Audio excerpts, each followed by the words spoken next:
Bom dia, boa tarde, boa noite, seja bem-vindo ao nosso podcast Medicina do Conhecimento.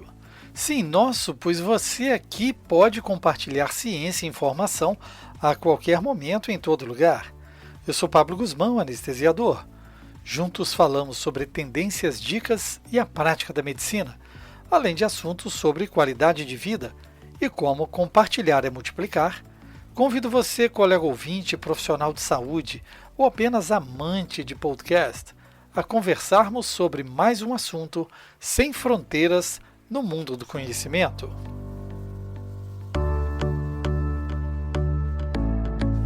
Nesse podcast, temos a grande oportunidade de conversar com a doutora Regina Chamon, médica clínica geral e hematologista com abordagem focada no estilo de vida e controle do estresse para melhorar a saúde.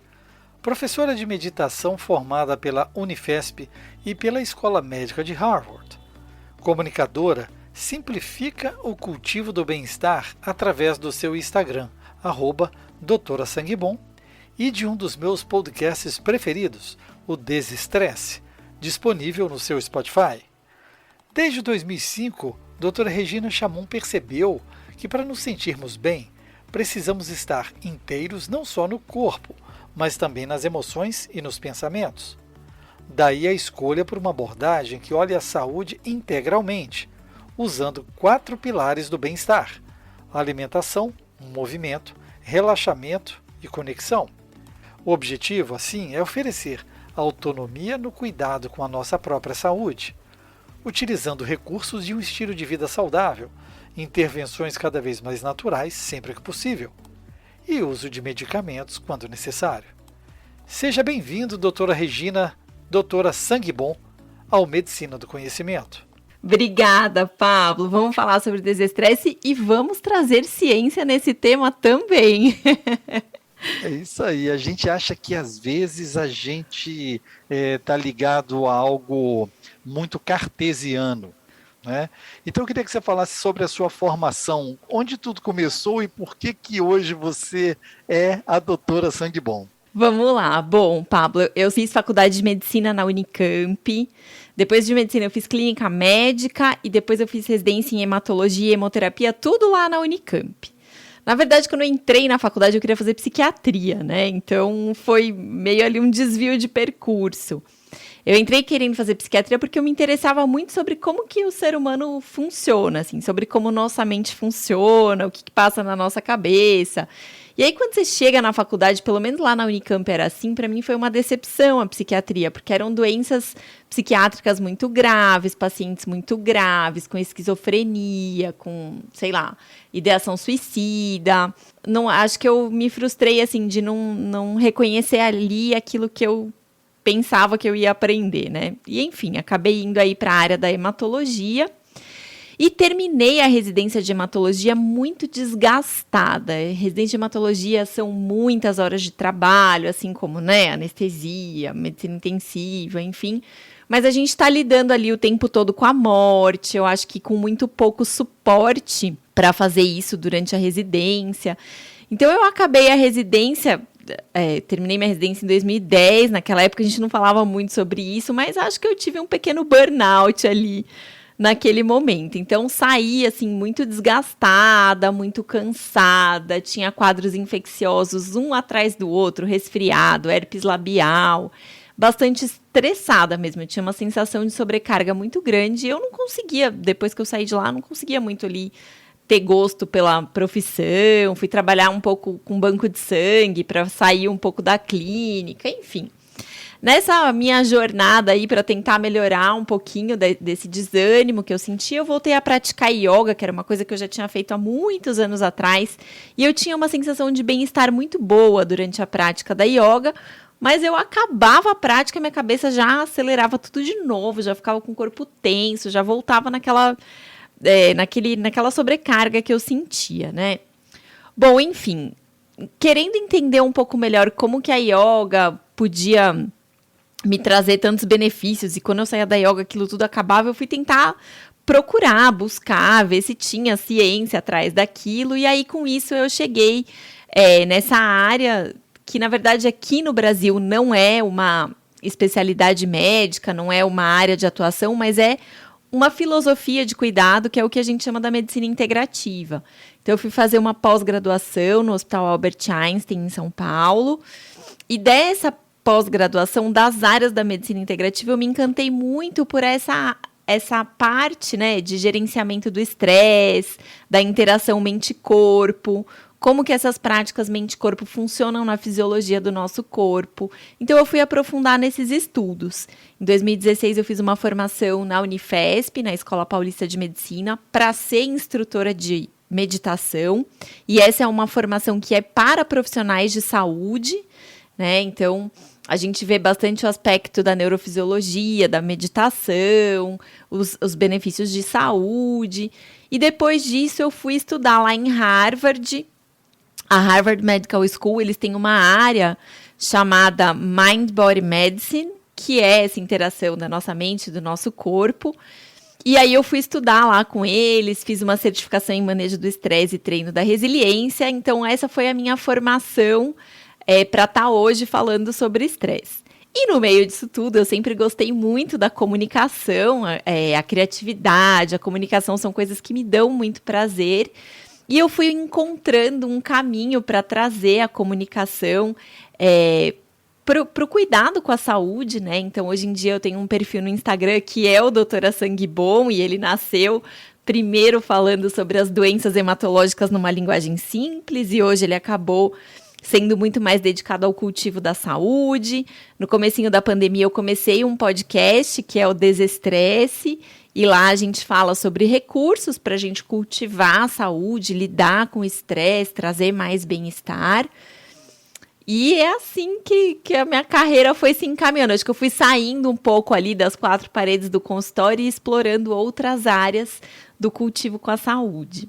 Certo, e no seu podcast, que está presente no Spotify, e eu acredito que também em outros agregadores, o colega ouvinte pode escutar vários temas. E uma coisa me chamou a atenção, a primeira frase já nos diz que saúde é algo que a gente cultiva todos os dias. Então, a escolha desse verbo cultivar, eu acho que vem bem a calhar, porque para a gente colher, nós temos que arar, plantar, esperar e colher. Daí eu queria que você falasse por que você acha o que faz a diferença na vida das pessoas isso? Eu acho que essa coisa muitas vezes a gente pensa na saúde como uma coisa estanque, né? Eu fui no médico uma vez no ano e minha saúde está em dia. Eu fiz, os exames os preventivos e está tudo bem. Mas a saúde, ela vem por esse cultivo diário, né? Aquilo que a gente faz, a cada refeição que a gente come, a cada movimento corporal que a gente faz, cada respiração profunda que a gente faz no nosso dia, é isso que vai somando ali para no final do dia, do ano, dos anos, a gente ter uma maior ou menor percepção de bem-estar. Né? Todos esses elementos que acontecem ao longo do dia são informação para o nosso sistema, né? Então não adianta, de segunda a sexta você come direitinho, faz atividade física 3 vezes por semana, daí no final de semana, pé na jaca todo final de semana. Não funciona, né? Ou o que a gente vê muito comumente acontecer, não só no consultório, mas também com a gente que é profissional de saúde, que é médico, você substitui esse estilo de vida, o que você come, o exercício físico, a gente substitui por remédio. Eu não tenho tempo para comer direito, então eu tomo um remédio para controlar meu colesterol. Né? Eu não tenho tempo para cuidar do meu sono, para ter uma rotina de higiene do sono. Então eu tomo ali um indutor do sono para dormir rápido. É muito comum isso nos dias de hoje, essa coisa do imediatismo, né? A gente quer a solução rápida para tudo. E saúde é essa coisa do cultivo, do tempo, da gente ter uma prática que se consolida ali no dia a dia. E aí, depois de um tempo, a gente vai começar a colher os frutos dessa prática. Então, a escolha das palavras nessa frase aí foi proposital mesmo, nesse sentido assim, é todo dia que eu tô ali olhando, que eu tô ajustando. Quando a gente vai cultivar uma plantinha, às vezes você precisa pôr mais água, porque o tempo está mais quente. Às vezes esfriou, você vai pôr menos água. Às vezes a terra precisa de um adubo. Então, é no dia a dia que você vai ajustando o cuidado. E com a nossa saúde é a mesma coisa. Quando a gente consegue se perceber, é no dia a dia que esse ajuste fino acontece, né? Então, eu gosto sempre de pensar nisso, num cultivo. E é meio, Pablo, um projeto de vida, né? Se for pensar, porque daqui até morrer é todo dia isso aí. Sem dúvida, sem dúvida. Então, assim, eu te lanço um desafio, olha que nem foi combinado, hein? Lanço um desafio, eu vou mostrar para você uma rotina habitual de um colega anestesiologista. E a gente vai tentar aí colocar algumas alterações que podem fazer a diferença na sua prática e que pode ser transferida para os colegas, pelo menos para chamar a atenção. Olha, esse não é a receita para todo mundo, né, a personalização é o que nos interessa.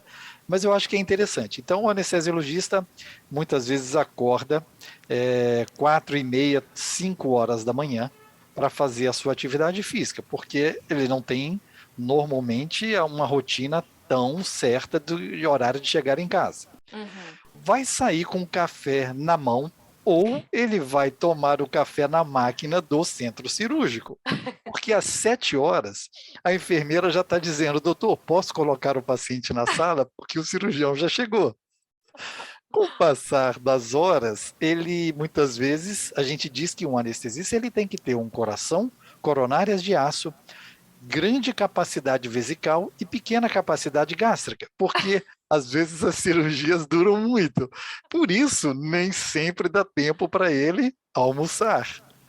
E as coisas vão se avolumando, consultório, de dor, de consultas pré-anestésicas, até que o sol se põe e o anestesista, no início da noite, vai pegar o carro, enfrentar o trânsito e ir para casa, para dar atenção à família, para estudar, assistir aulas online e etc. Então vamos lá, vamos tentar botar um pouquinho de desestresse nessa rotina. Acho que essa é a rotina mais desafiadora que eu me deparei nos últimos tempos, Paulo.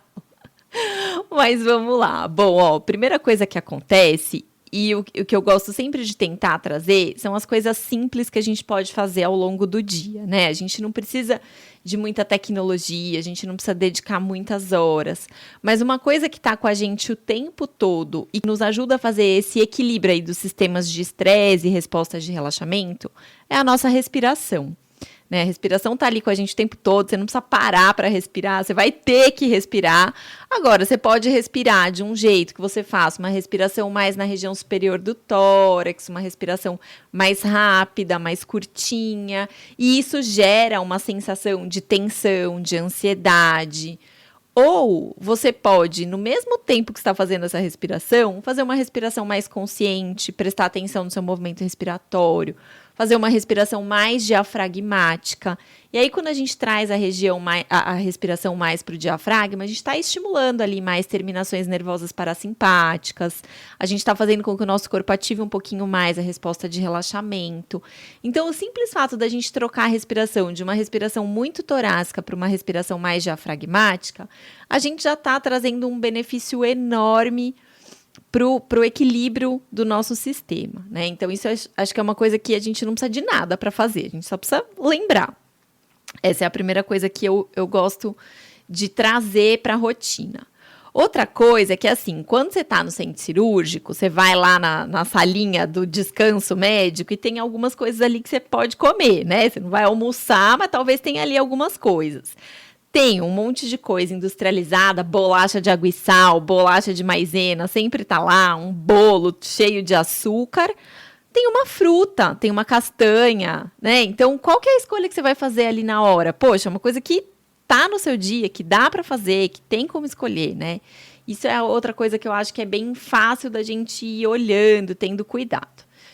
Tudo isso que eu tô falando, Pablo, eu queria ressaltar que a gente tá falando da gente como pessoa responsável pela nossa saúde. Existe um outro problema gigantesco, que é um problema que é muito mais sistêmico, né? Que é o que o modelo de saúde que a gente tem hoje faz com os médicos. Então, você deixar um médico 12, 18 horas trancado num centro cirúrgico, sem ver a luz do sol, sem ver a luz natural, exposto a uma luz artificial, que a gente sabe que inibe a produção de melatonina, o quanto que isso é prejudicial para os médicos, né? Então, não vou entrar nessa seara, porque daí eu acho que a gente vai por um caminho de uma discussão enorme, mas voltando para o que a gente pode fazer individualmente cada um de nós. Então, essas são coisas importantes, respiração, escolhas alimentares. Outra coisa também que eu acho fundamental é a gente cuidar do momento próximo ao nosso horário de dormir. O que a gente faz hoje em dia perto do horário de dormir é que ao invés da gente ir desligando o nosso sistema, né? Então a gente ir olhando menos o celular, olhando menos o e-mail, não lendo um monte de artigo científico perto da hora de dormir, na verdade a gente se priva da possibilidade de ter um sono mais restaurador.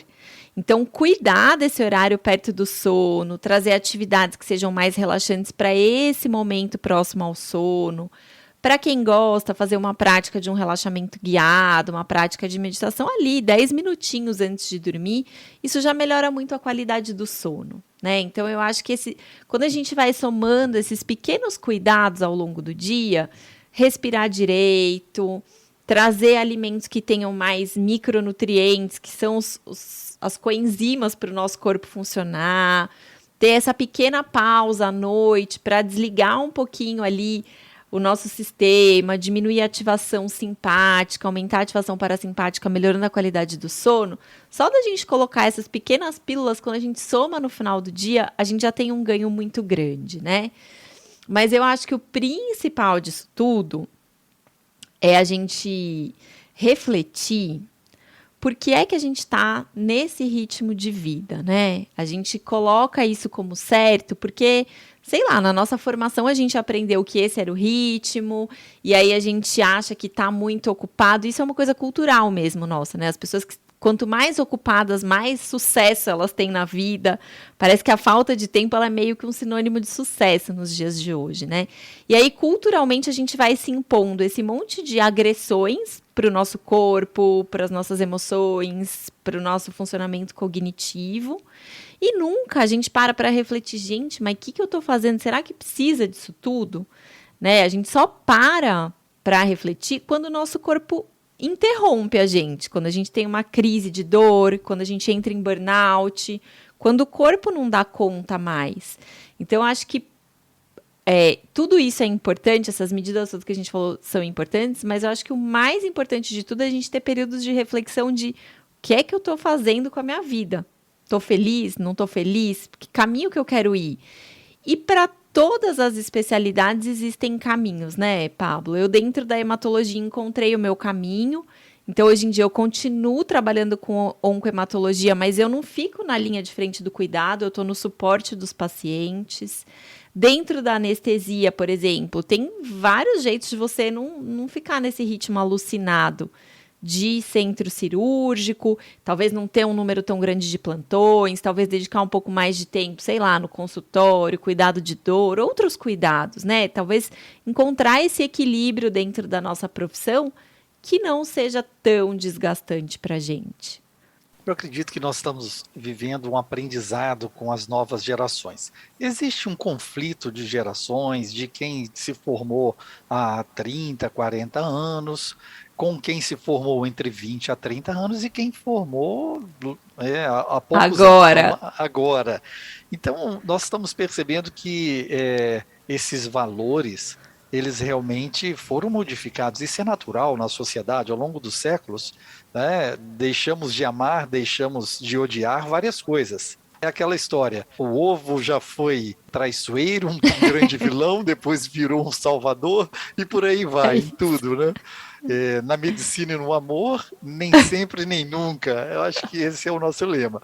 Mas você considera, existe então algum antídoto contra o estresse? Ou isso é uma mudança de vida, mudança de valores? Alguns terão que talvez renascer para que isso aconteça. Ô, Pablo, eu gosto muito de um pesquisador, um psiquiatra lá de Harvard, ele chama Gregory Fricchione. E ele tem uma teoria em que ele diz que tudo que ameaça nos separar do nosso bem-estar gera estresse. Mas tudo que é uma solução de conexão com o bem-estar gera relaxamento, né? Então, muitas vezes o que acontece nos dias de hoje é que a gente está tão conectado com algumas coisas que a gente fica super desconectado com outras. Então, às vezes, a gente esquece que a gente está com fome, a gente esquece as sensações corporais, a gente tem essa bexigona aí dos anestesistas, esquece de fazer xixi, porque a gente se desconecta daquilo que a gente está sentindo, a gente vai criando uma desconexão com o nosso corpo, com as nossas emoções. Então, eu acho que tudo que nos permite ter essa conexão, de novo, com a gente mesmo, com as pessoas que estão ao nosso redor, conexão com o próprio ambiente onde a gente vive, todos esses são mecanismos que nos fazem diminuir o estresse, promover o relaxamento, encontrar saúde. E então eu acho que assim, muita dessa sensação de segurança que a gente precisa para desligar o estresse do nosso corpo vem dessa percepção de conexão. E como é que a gente pode fortalecer essa conexão, né? Eu gosto muito de pensar nessa observação das nossas necessidades, observar o que eu estou precisando o que eu preciso agora, o que eu preciso hoje, o que está faltando aqui, ou o que eu já sei que me faz bem, que eu posso trazer um pouquinho mais, sabe? Eu acho que essa observação da gente mesmo falta muito nos dias de hoje. E é isso que muitas dessas práticas, que a gente chama de práticas contemplativas, que estão sendo tão estudadas hoje em dia, nos trazem, né? Se a gente for ver o tanto que se fala hoje em dia de mindfulness, de meditação, de compaixão, na verdade, essas práticas todas fazem a gente se olhar, se perceber, se conectar com aquilo que a gente está sentindo. Então, eu não acho que a gente precisa nascer de novo, mas eu acho que muitas vezes, quando a gente começa a entrar em contato com essas nossas necessidades, a gente acaba fazendo escolhas diferentes, escolhas profissionais diferentes.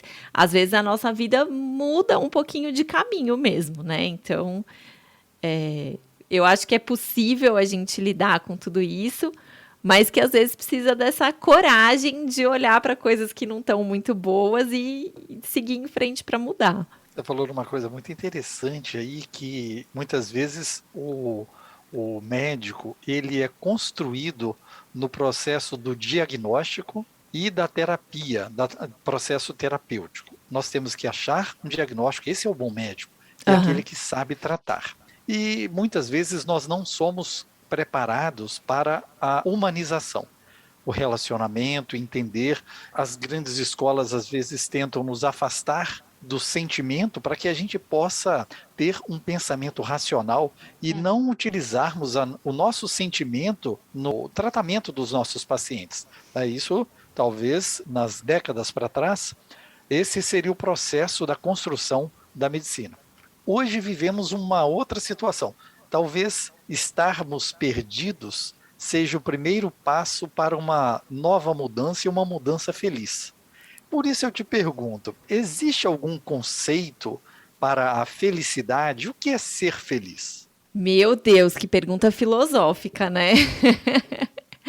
A gente vê hoje muitos estudos saindo aí sobre felicidade, como encontrar felicidade. A gente tem um estudo até bem grande que foi feito aí acompanhando ao longo, sei lá, de 70 anos, pessoas que quando entraram na faculdade foram acompanhando essas pessoas até elas ficarem bem velhinhas. E, na verdade, esse estudo observou, é um estudo lá de Harvard, que foi conduzido por uma sequência de pesquisadores, né? Então, foi uma linha de pesquisa bem comprida. E esse estudo mostra que o que faz a gente ser feliz são as nossas conexões, são as nossas relações. Não só as relações, mas as relações que são relações com significado. Então, quando a gente consegue se relacionar com as outras pessoas e aquela relação traz um sentido para a minha vida, traz um significado para as coisas que eu vivo, isso aumenta as nossas chances de nos sentirmos felizes, né? Então, acho que essa retomada das relações, esse cuidado com as nossas relações, esse cultivo, de novo, né, das nossas relações, é fundamental. E a gente está num momento em que a gente está numa corda bamba ali, né, de dar uma escorregada, porque a tecnologia, o mundo digital, às vezes nos rouba essa possibilidade de ter relações com muito significado. Então, isso é uma coisa, acho que é um ponto de alerta que a gente precisa estar ali sempre buscando, né? Acho que não só as nossas relações com as outras pessoas, mas, de novo, a nossa relação da gente com a gente mesmo, né? O que para mim são valores fundamentais, o que para mim é importante que eu preciso cultivar. Então, como é que eu posso fazer para fortalecer a minha relação comigo mesma?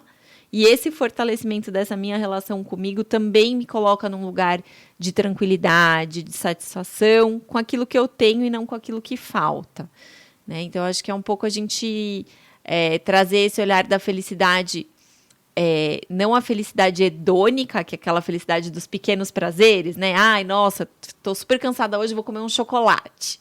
Ou vou comprar alguma coisa porque eu mereço, eu trabalhei muito esse mês. Essa é a felicidade que a gente chama de hedônica. Então, essa felicidade, ela é muito fugaz, ela dura poucos minutinhos ali, já vai embora, e às vezes isso leva a gente para comportamentos compulsivos, querendo de novo encontrar esse lugar. Ao passo que a gente deveria cultivar mais o que a gente chama da felicidade eudaimônica, que é essa felicidade que é mais relacionada com essa sensação de calma, de tranquilidade, de paz, de estar feliz com aquilo que eu tenho hoje, de estar feliz porque eu cultivo relações que são relações fortes, de estar feliz porque eu sei que eu estou seguindo aquilo que eu me propus a fazer na minha vida, né? Então, a gente ouve muito também hoje falar do propósito, que nada mais é que seguir o seu sentido de vida, os valores fundamentais. Então, muitas vezes a gente esquece de cultivar essa felicidade eudaimônica. Eu acho que essas reflexões todas nos fazem, de novo, rever tudo que a gente está vivendo, como a gente está vivendo, e às vezes fazer escolhas que nos permitam estar mais próximo desse lugar de simplicidade, mas que a gente cultiva sensações, percepções duradouras. Você falou sobre propósitos da medicina integrativa e realmente eu tenho aprendido isso ao longo do tempo, tentado, né, mesmo não sendo especialista na área, e algumas coisas me chamam a atenção. A importância do relacionamento, né, de estar ao lado de quem nos faz bem, né, tentarmos evitar a toxicidade das pessoas, mas existem outros fatores também que a medicina integrativa nos mostra, baseado em evidências, de que isso realmente pode melhorar a nossa qualidade de vida. O que você poderia ressaltar? Bom, vamos lá. Questão do sono é fundamental. A gente sabe que o sono está relacionado com o momento ali que o nosso corpo restabelece uma série de funções metabólicas, regeneração, reparação de DNA. Se a gente não dorme bem, no dia seguinte, maior tendência à irritabilidade, alteração de memória, dificuldade de aprendizagem, impacto enorme na nossa capacidade de concentração, foco, atenção.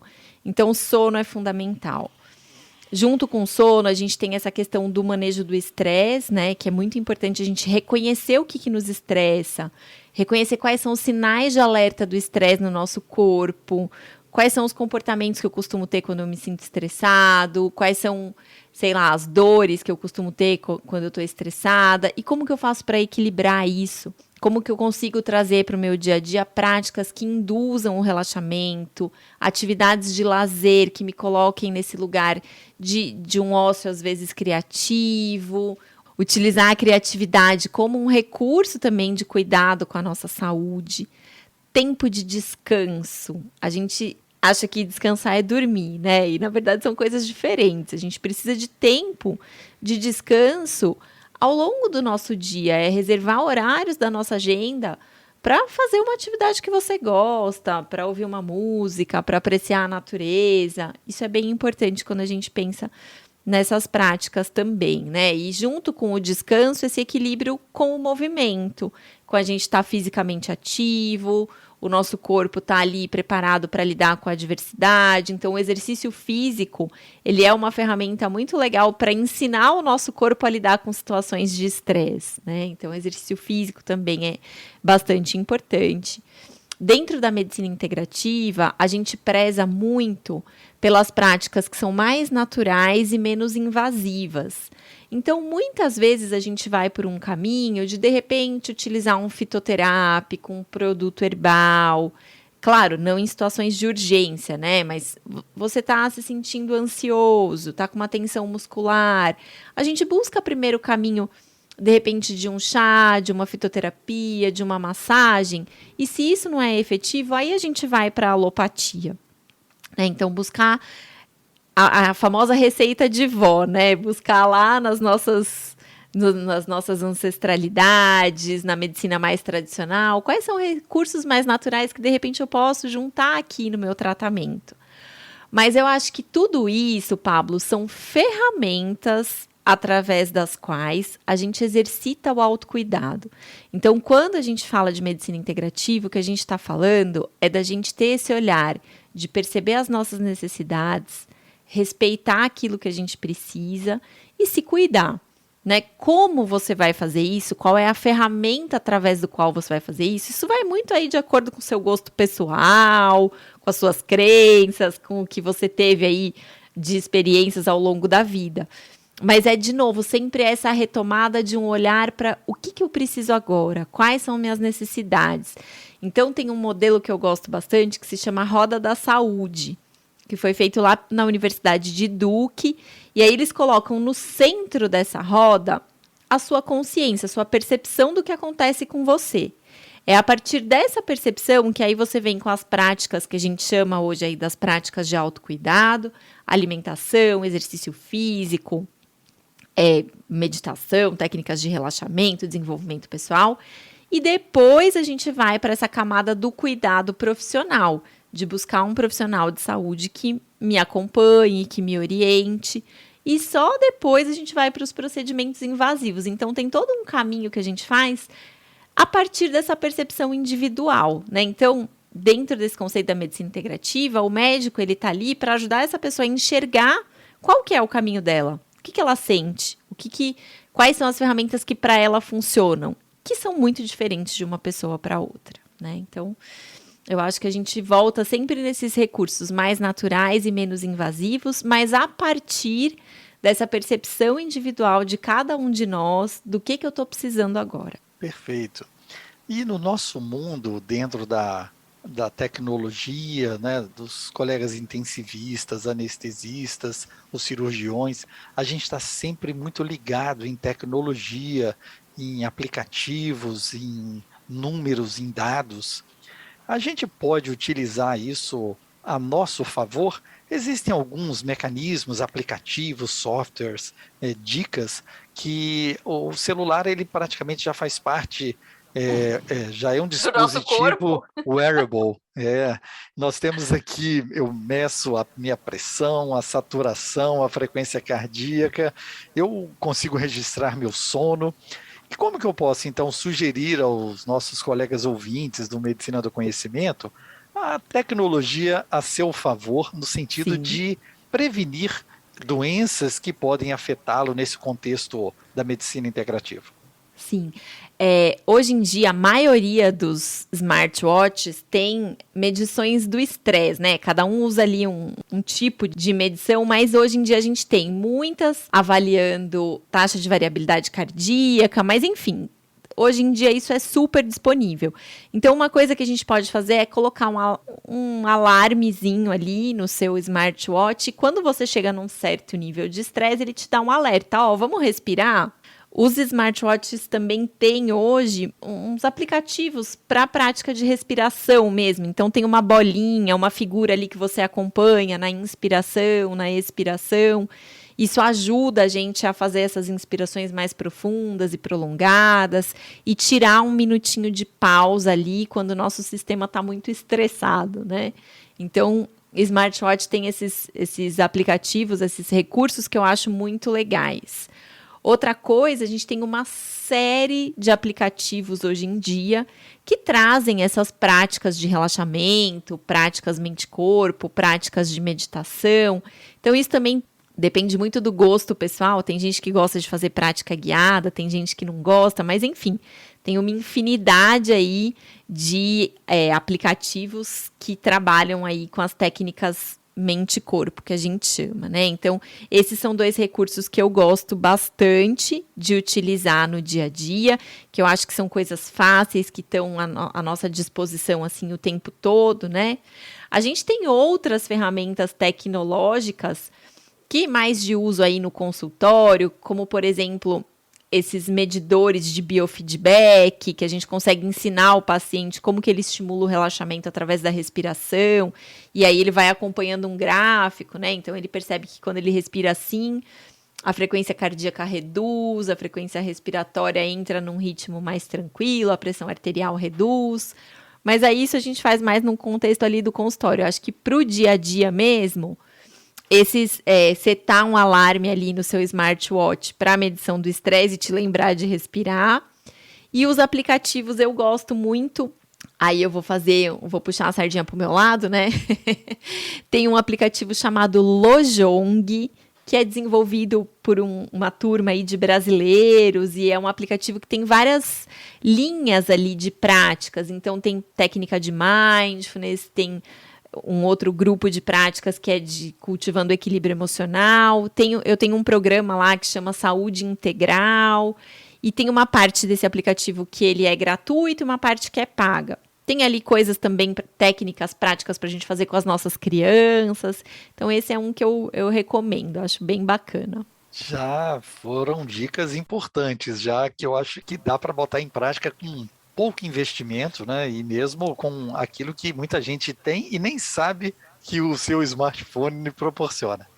Agora eu queria, Regina, que você falasse um pouco sobre seu programa online, saudavelmente, cultivando calma, meditação na prática clínica para esses malucos dos profissionais de saúde, né?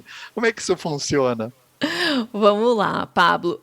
Então, assim, quando eu comecei a estudar meditação, muitas vezes a gente ouve meditação e a gente associa isso com uma tradição religiosa ou com uma filosofia, como a yoga, e às vezes isso vem com uma linguagem que não é muito acessível pra gente, né? Médico, ocidental, vivendo essa vida louca. Então, ao longo desses anos de estudo, eu fui entendendo que tem sim um jeito da gente entender a meditação dentro dos nossos processos da fisiologia, entender, né, nas áreas cerebrais o que funciona enquanto eu estou meditando, quais áreas que ficam menos ativas, quais áreas que ficam mais ativas.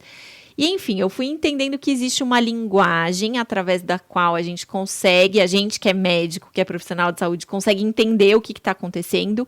E não fica essa coisa tão mística, tão esotérica, que muitas vezes a gente se depara por aí.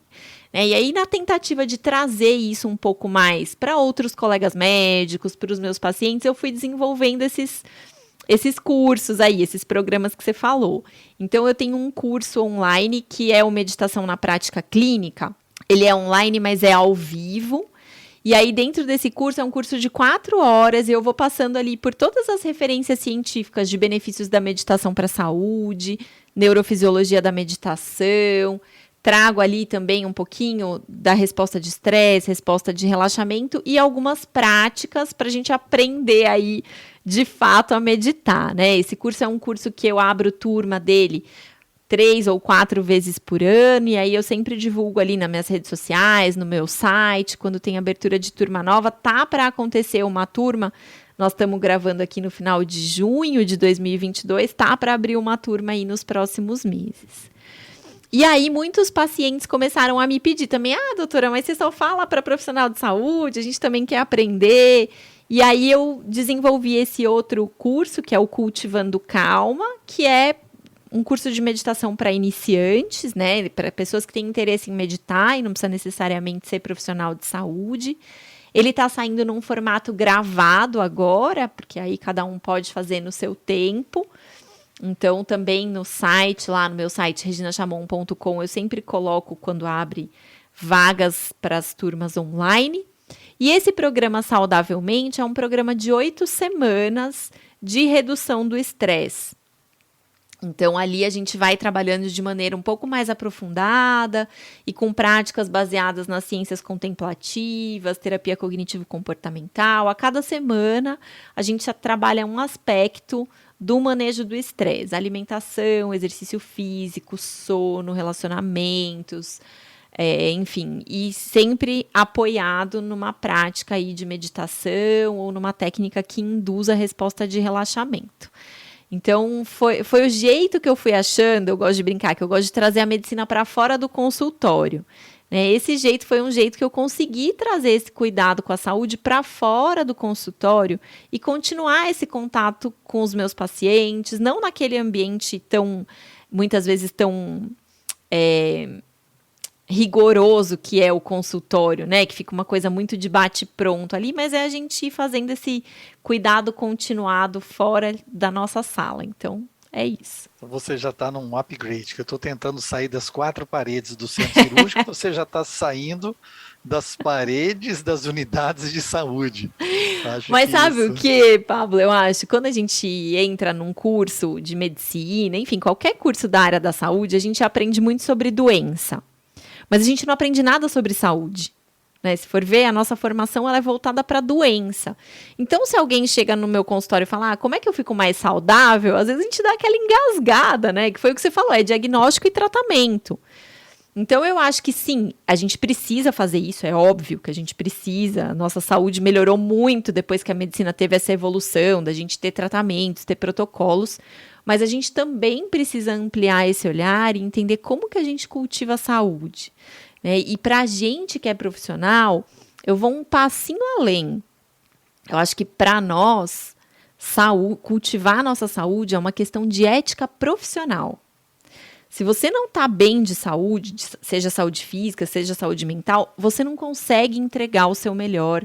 Você tem uma chance muito aumentada de cometer erros, né? Então, imagina dentro desse ambiente de centro cirúrgico, se você é um anestesista e você tem uma privação de sono crônica, você dorme menos que 6 horas durante muitos dias na semana, durante muitas semanas no mês, a sua capacidade de atenção cai muito. E ali, para você cometer um erro, é um pulinho, né? Então, eu considero que é realmente uma questão de ética profissional a gente tá bem, a gente se cuidar, né? Não é uma questão de ser egoísta, é exatamente o contrário. É só quando a gente está bem que a gente consegue oferecer o melhor que a gente conhece para o outro. Então, eu acho que a gente precisa ter essa reflexão, porque eu vejo que médicos, principalmente médicos da nossa geração, da minha e da sua, a gente tem, mas isso é frescura, isso não precisa, eu dou conta, eu aguento. Mas a gente está colocando o nosso paciente em risco quando a gente faz isso, né? Sem dúvida. E eu acho que a gente tem que também exercer no nosso dia a dia ações importantes como a ação da gratidão. Por isso eu te agradeço, Regina Chamon, doutora Sangue Bom, e te peço que deixe para os nossos colegas, né, que nos ouvem no Medicina do Conhecimento, uma mensagem que você considera importante no seu dia a dia. Tá, Pablo, eu que agradeço o convite e a paciência para a gente conseguir bater essas nossas agendas, né, para estar aqui hoje conversando. Você falou um pouquinho do meu podcast, que é o Desestresse, e no Instagram eu tenho o @doutora Sangue Bom. Ali são canais por onde eu falo muito sobre essa questão do estresse, da nossa percepção de que é possível ter uma vida com mais bem-estar, fazendo coisas muito simples, né? Então, esses são canais aí que o pessoal pode ouvir mais ou entrar em contato. Eu estou sempre bastante disponível ali pelo Instagram. E o que eu acho que fica de mensagem, assim, dessa nossa conversa de hoje e que serve de uma sugestão para quem está ouvindo a gente, é realmente ter algum momento do seu dia que seja um minutinho que você possa parar em silêncio, fazer uma respiração tranquila e se perceber. Eu acho que é a partir disso que todas as outras ações vêm, né? Então, a gente se permitir ter esse 1 minuto do dia que pode ser, por exemplo, a hora que você está tomando banho, né? Tá ali no chuveiro, tomando banho, tá com a cabeça pensando na agenda do dia seguinte, na mensagem que você não respondeu, num monte de coisa. Para ali naquele minuto, respira um pouquinho e percebe como que você tá. Percebe como é que tá seu corpo, como é que tá a sua respiração. Como é que tá a sua paisagem mental? Quais são os pensamentos que vêm ali com muita frequência, né? E a partir disso, a gente vai buscar se cuidar, lembrando que saúde é algo que a gente cultiva todos os dias, então precisa ser simples, precisa ser prático, né? Tem que estar ali inserido no nosso dia a dia, não precisa ser um esforço, tem que ser algo que seja natural. E aí cada um encontra o seu jeito de fazer isso. Muito bem, obrigado e seguimos juntos aí para outros episódios no nosso podcast e nas nossas redes sociais. Muito obrigado e depois de tanto tempo, né, nós conseguimos atingir o nosso objetivo. Isso aí, obrigada, Paulo. Compartilhe conosco o que você faz para manter o seu bem-estar e sua saúde mental. Ative a notificação para ser informado quando um novo podcast for publicado e a qualquer momento e em todo lugar, escute a rádio web no www.medicinadoconhecimento.com.br. Escolha sua plataforma, ouça mais podcasts. Siga-nos pelo Spotify, Deezer, Apple, Google Podcasts, SoundCloud e YouTube e mais uma dezena de agregadores de podcast.